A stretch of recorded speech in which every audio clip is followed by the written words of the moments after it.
videos, you learned how to create contacts. And those contacts we created one for a lead and one for a realtor. Now you're going to learn how to create a deal. Deals should be created by opening up the contact that you'd like to create the deal for and creating it there. That way it links it all together. So in this case, we created Sally Sample. We're going to click on that contact. It's going to bring up her contact information. And if you look to the right-hand side, you'll see something that says deals.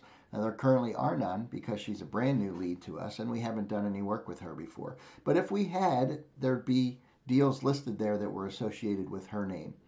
We're going to click the Add button. And we're going to associate the new deal with Sally Sample. Now, the deal name should always match exactly what the deal name is in CoConstruct. In this case, it's Sample, as we use last name. It's the town, any town, and in parentheses, the type of work. In this case, we're going to do a bathroom remodel. That's exactly how it'll look in CoConstruct. It should look the same here. Sales pipeline automatically fills itself in under pipeline. It's not a field you can alter. In this case, it's not just an initial contact initiated, no response yet, because we actually did talk to Sally, and we're going to change that to phone. But there's a drop down of a whole bunch of different things you can choose as to where the stage is of this deal. And those things will also match what's in CoConstruct. But in this case, it's phone contacted. We're never going to fill in an amount when we create a new deal. That's going to happen later in the process in a different stage. We do have to remember to take the close date out. Now, this will automatically default a close date for us for the end of the month. We need to clear that out because until we have an actual close date, we certainly don't want it to automatically get pulled into a closed won report when that date comes up. We're going to also fill in later an estimated date if you want to have something in there, but close date will come at a later stage. Deal owner is always going to default to you because you're creating the deal.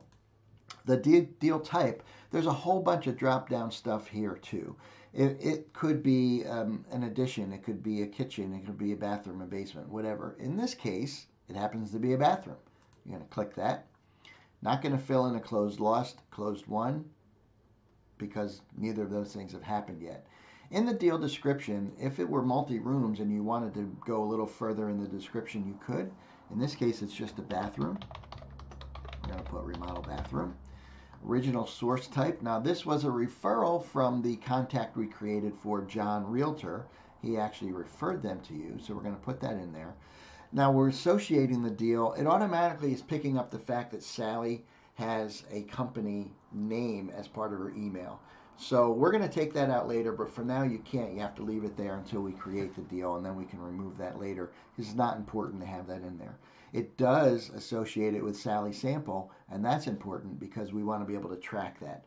We're also going to add that realtor information in after we create the initial deal structure. In this case, you're ready to create. You click that. It's going to bring up the actual deal, as you can see here. The deal is by the name of the deal, Sample Anytime Bathroom, but you could see that by contact, Sally Sample is listed in here. What you can do to get the realtor in here now is hit Add. In the drop-down, you can search for John Realtor. And now it's going to associate this deal with the realtor that sent it to you. On the left-hand side, you're also going to go in and scroll down. And you'll see all of the information that you entered is in here. Things are currently blank. But if you wanted to put an estimated close date because you said, I really think I can get this closed by the end of the month, you certainly could put it in here. That does not pull it into any reports other than just showing the pipeline report. And you would hit save. And now you have an estimated close date. You can see on the right-hand side, John Realtor's now tagged on here. Sally Sample's now tagged on here. We're going to go back out to the main deal screen. And you can see under phone contacted when you see your dashboard of deals, you'll see Sample Anytown. Now let's go back to the contacts real quick. We're going to go back to that Sally Sample. And on the right-hand side, you see the deal as we discussed. And we're going to take a quick look over at John Realtor to make sure that it showed up there. And it did. So now we will know all the deals that John sends over to us. You've now created your first deal. Great job.